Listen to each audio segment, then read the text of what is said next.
ഏതു വിധേനയും കൊലപ്പെടുത്തിയും ആക്രമിച്ചും ചതിച്ചും ആളെ ചേർക്കുന്ന തരം മതം മാറ്റം ഒറിജിനൽ അല്ല.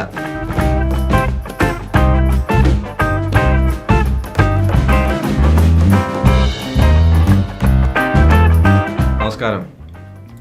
മിന്നൽ മുരളി സിനിമയിൽ ഒരേ പേരിൽ ശരിയും തെറ്റും ചെയ്യുന്നവർ ഒരേ സമൂഹത്തിൽ പ്രവർത്തിച്ചാൽ സംഭവിക്കുന്ന തെറ്റിദ്ധാരണയ്ക്ക് പരിഹാരമായി നായകൻ പേരിനോട് ചേർത്ത് ഒറിജിനൽ എന്ന് ബ്രാക്കറ്റിൽ ചേർക്കുന്നത് കണ്ടു. ഇവിടെ മതവും ആത്മീയതയും മതപരിവർത്തനവും വിഷയമാവുന്നു. ഇവയിലെ ക്രൈസ്തവമായ ഒറിജിനൽ നിലപാട് പരിശോധിക്കാം. ഇന്ത്യയിലെ വിവിധ BJP ഭരണ സംസ്ഥാനങ്ങളിൽ മതപരിവർത്തനം നിരോധിക്കുകയാണ്. നിയമങ്ങൾ പാസ്സാക്കുന്നു, അതിനെക്കുറിച്ച് ധാരാളം വായിക്കുന്നു. ഏതെങ്കിലും തരത്തിലുള്ള മതപ്രചരണം ആരോപിക്കപ്പെട്ടാൽ അവർ ശിക്ഷിക്കപ്പെടും. ആരാധനാലയങ്ങൾക്ക് നേരെ അതിനാൽ തന്നെ അക്രമങ്ങൾ വർദ്ധിക്കുന്നു. ന്യൂനപക്ഷം നേരിടുന്ന ഈ ആക്രമണത്തെ നേരിടാൻ ആരൊക്കെ ഒരുമിച്ച് നിൽക്കണം? ആരെയൊക്കെ അതിൽ നിന്ന് ഒഴിവാക്കണം? തിന്മയെ എതിർക്കാൻ നന്മ ചെയ്യുന്നതും ആഗ്രഹിക്കുന്നതുമായ എല്ലാവർക്കും ഒരുമിച്ച് നിൽക്കാം. അതിലൊരു തെറ്റുമില്ല. കാരണം തിന്മ ഭൂരിപക്ഷ മതത്തിൻ്റെയോ ന്യൂനപക്ഷ മതത്തിൻ്റെയോ സൃഷ്ടിയല്ല. അത് സ്വാർത്ഥമായ അധികാരമോഹത്തിൻ്റെ ഉൽപ്പന്നമാണ്. മുഖ്യധാരാ മാധ്യമങ്ങളോടൊപ്പം തന്നെ സ്വീകാര്യതയുള്ള ഒരു സ്വകാര്യ യൂട്യൂബ് ചാനലിൽ പറയുന്നത് കേട്ടു: എല്ലാവരും അവരവർ ജനിച്ച മതത്തിൽ തുടർന്നാൽ മതി, അതിൽ തന്നെ തുടരുകയും മറ്റു മതത്തിലേക്ക് മാറാതിരിക്കുകയും ചെയ്യുന്നതാണ് നല്ലത് എന്ന അഭിപ്രായം. അതാണ് നല്ലതെന്ന്, വളരെ നല്ലത്. പക്ഷേ ഇന്ത്യയിൽ, ഈ ഭൂമിയിൽ ഒരാൾക്ക് മതം ജീവിക്കാനോ മതം നിഷേധിക്കാനോ പുതിയത് കണ്ടെത്താനോ അവകാശമുണ്ടാകണം.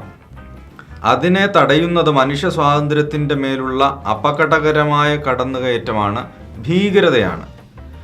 ഒരു മതത്തെയും തള്ളിപ്പറയേണ്ടതില്ല. തള്ളിക്കളയേണ്ടത് മത തീവ്രവാദമാണ്.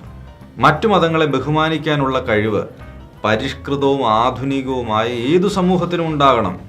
ഒരു ബഹുസ്വര സമൂഹത്തിൽ ഏതെല്ലാം കാര്യങ്ങളിൽ ഇത്തരം മതപരിവർത്തനം, മതമാറ്റം, മതം, ആത്മീയത വിഷയങ്ങളിൽ ശ്രദ്ധിക്കണമെന്ന് 2011 ജനുവരിയിൽ ബാങ്കോക്കിൽ നടന്ന 3ാമത് ഇന്റർ ക്രിസ്ത്യൻ കൺസൾട്ടേഷൻ സമ്മേളനം തയ്യാറാക്കിയ Christian witness in multi religious world recommendations for behaviour എന്ന പഠനം പ്രതിപാദിക്കുന്നു. അത് ആരംഭിക്കുന്നത് ഈ നിലപാടോടെയാണ്: mission belongs to the very essence of church.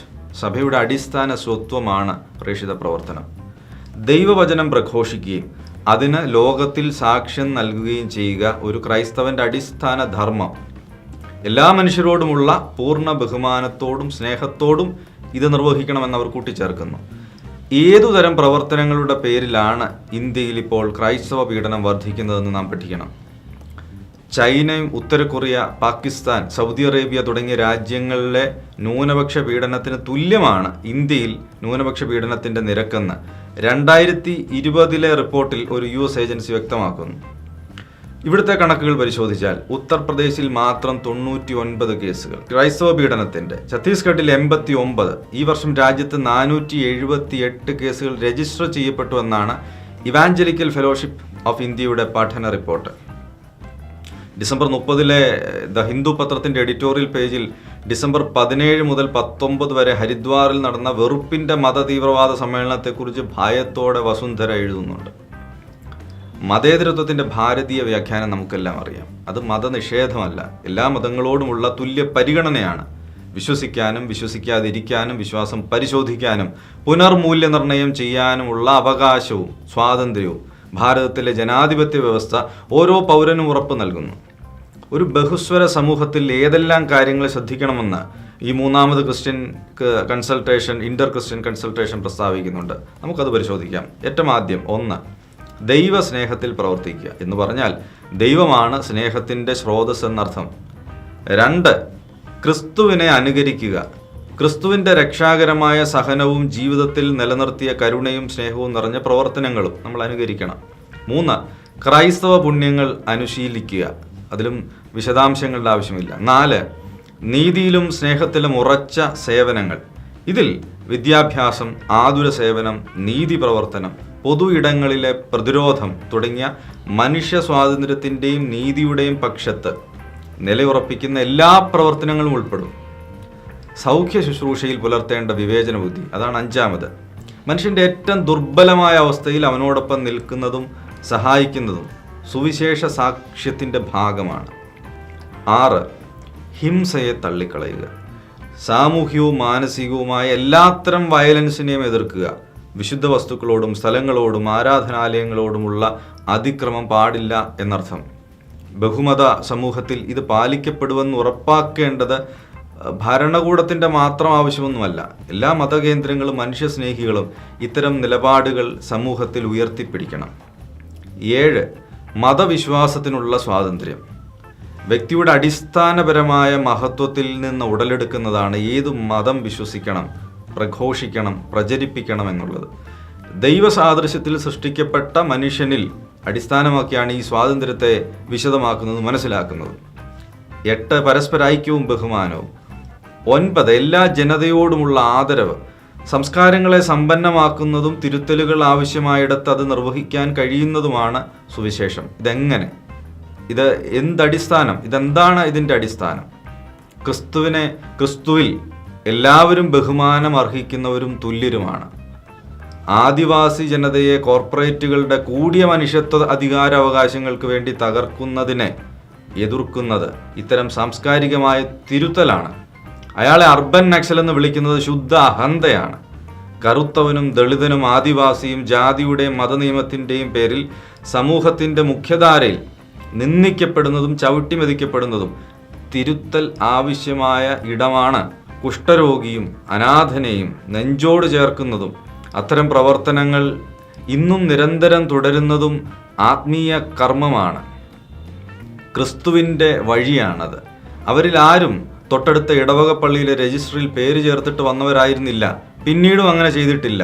എന്നിട്ടും നീലക്കരയുള്ള സന്യാസ വസ്ത്രത്തെ ചിലർ പുലഭ്യം പറയുന്നെങ്കിൽ അവരെ തിരുത്താൻ നമുക്ക്, ജനാധിപത്യ ബോധമുള്ള എല്ലാവർക്കും, മനുഷ്യസ്നേഹമുള്ളവർക്ക് ഉത്തരവാദിത്തമുണ്ട്. നരബലി കൊണ്ട് കുരുതിയാടുന്ന രുധിരകാളിതൻ പുരാണഭൂവിൽ പരദേശത്തു നിന്നൊരു പിറാവ് പോൽ പറന്നു വന്നതാം പരമസ്നേഹമേ, ജനകനില്ലാതെ ജനനിയില്ലാതെ മതവും ജാതിയും കുലവുമില്ലാതെ തെരുവിൽ വാവിട്ട് കരയും കുഞ്ഞിനെ ഇരുകയ്യാൽ കോരിയെടുത്തു ചുംബിക്കും മഹാകാരുണ്യത്തിൻ മനുഷ്യരൂപമേ എന്നെഴുതിയത് ബുദ്ധമതത്തിലേക്ക് മതം മാറിയ ഒരു മലയാള കവിയാണ്. 10. മറ്റു മതങ്ങളോടുള്ള ബഹുമാനം. സത്യസന്ധമായും ബഹുമാനപൂർണമായും മറ്റു മതങ്ങളോട് പെരുമാറുക. അവരുടെ വിശ്വാസങ്ങളെയും ആചാരങ്ങളെയും മനസ്സിലാക്കുക. അവയിലെ ശരിയും നന്മയും തിരിച്ചറിയുക. പരസ്പര ബഹുമാനത്തിൽ ഉറച്ചതാവണം വിമർശനങ്ങളും കമൻറ്റുകളുമൊക്കെ. ഇക്കാലത്ത് സാമൂഹ്യ മാധ്യമങ്ങളിൽ നടക്കുന്ന തീവ്ര സ്വഭാവത്തിലുള്ള വാദപ്രതിവാദങ്ങൾക്ക് നേതൃത്വം നൽകുന്ന വ്യക്തികളും സംഘടനകളും ഇത് മനസ്സിലാക്കിയാൽ നന്നായിരുന്നു. 11. പൂർണ്ണ ബോധ്യത്തോടെ നടത്തേണ്ട വ്യക്തിപരമായ കർമ്മമാണ് മതപരിവർത്തനം. സമയം, മതിയായ ചിന്ത, ഒരുക്കം ഇവയിലൂടെ വ്യക്തിപരമായി സ്വാതന്ത്ര്യത്തിൽ ഒരാൾ ചെയ്യുന്ന കർമ്മം. ഈ വിഷയത്തിൽ ഇപ്പോൾ സജീവമായ ചർച്ചകളും വിമർശനങ്ങളും ഒക്കെ ധാരാളം ഉയരുന്നുണ്ട്. ലവ് ജിഹാദ് എന്ന പ്രയോഗവും വിഷയവും ഉയർന്നു വന്നതും ചർച്ചയാകുന്നതും ഈ പശ്ചാത്തലത്തിലാണ്. മതം മാറ്റിയെടുത്ത് സ്വന്തം മതത്തിൽ ഏതു വിധേനയും കൊലപ്പെടുത്തിയും ആക്രമിച്ചും ചതിച്ചും ആളെ ചേർക്കുന്ന തരം മതം മാറ്റം ഒറിജിനൽ അല്ല. ഒരു മതവും അതിൻ്റെ ആത്മീയതയും ഇതാവശ്യപ്പെടുമെന്ന് വിശ്വസിക്കാൻ നമുക്ക് കഴിയില്ല. തീവ്രവാദികളും തിന്മയുടെ ശക്തികളുമാണ് ഇത്തരം പ്രവർത്തനങ്ങളിൽ ഏർപ്പെടുന്നത്. 12. മതാന്തര ബന്ധം വളർത്തണം. പരസ്പരം മനസ്സിലാക്കാനും അനുരഞ്ജനപ്പെടാനും മനുഷ്യർക്ക് കഴിയണം. തിന്മയ്ക്കെതിരെ മാത്രമല്ല, നന്മ ചെയ്യാനും കൈകോർക്കാം. മതതീവ്രവാദത്തിനെതിരെ, ദളിത് പീഡനത്തിനെതിരെ, ആദിവാസി വേട്ടയ്ക്കെതിരെ, കർഷകന്റെയും കുടിയേറ്റക്കാരൻ്റെയും അഭയാർത്ഥിയുടെയും സംരക്ഷണത്തിനായി എല്ലാം മതവിശ്വാസിക്ക് ഒരുമിച്ച് നിൽക്കാൻ കഴിയണം. സംഘടിതമായി നിൽക്കാൻ കഴിയാൻ പറ്റാത്ത ദുർബലരായ ആളുകൾക്ക് വേണ്ടി നിൽക്കാനുള്ള ചുമതലയും ഈ മതവിശ്വാസികൾക്കും ആത്മീയതയെ സ്വീകരിച്ചിട്ടുള്ള എല്ലാ മനുഷ്യർക്കുമുണ്ട്. മനുഷ്യർക്ക് സഹകരിക്കാനും പരസ്പരം സ്നേഹിക്കാനും കഴിയണം. അതിൽ ആരെയും മാറ്റി നിർത്തേണ്ട, ചോരക്കറ പുരളാത്ത ഏതു കൊടിയും ഒപ്പം ചേർക്കാം. ക്രിസ്തു മതത്തെ സംബന്ധിച്ചിടത്തോളം ക്രിസ്തുവിൻ്റെ ജീവിതം പ്രഘോഷിക്കാൻ ക്രിസ്ത്യാനിക്ക് കഴിയണം. അവകാശവുമുണ്ട്. പുതിയ മതപരിവർത്തന നിരോധന നിയമത്തിലൂടെ മുൻപ് നമ്മൾ പറഞ്ഞ തരത്തിലുള്ള മനുഷ്യനന്മയും സ്വാതന്ത്ര്യവും ലക്ഷ്യമാക്കിയുള്ള ഏതു പ്രവർത്തനത്തെയും മതപരിവർത്തന ശ്രമമായി ചിത്രീകരിക്കാനും നിയമ നടപടി സ്വീകരിക്കാനും ഭരണകൂടത്തിൻ്റെ വർഗീയ നിറമനുസരിച്ച് കഴിയും. അത് ആശങ്കപ്പെടുത്തുന്നതാണ്. നമ്മുടെ രാജ്യത്തിൻ്റെ സ്വാതന്ത്ര്യവും ജനാധിപത്യവും മതേതരത്വവും ഏകാധിപത്യ സ്വഭാവത്തിലേക്ക് വഴിമാറുന്നു എന്ന് ഭയക്കേണ്ടതുണ്ട്. മതപരിവർത്തനം ഒറിജിനൽ മനുഷ്യ സ്വാതന്ത്ര്യത്തിൻ്റെ ഭാഗം തന്നെയാണ്. അത്തരം ആത്മീയതയിൽ ഉറച്ച മതബോധത്തിലേക്ക് വളരുന്ന ആളുകളുടെ കൂട്ടമായി നമുക്കുയരാൻ കഴിയണം. പുതിയ വർഷം അത്തരം നന്മ നിറഞ്ഞ ഒന്നാവട്ടെ. നന്ദി.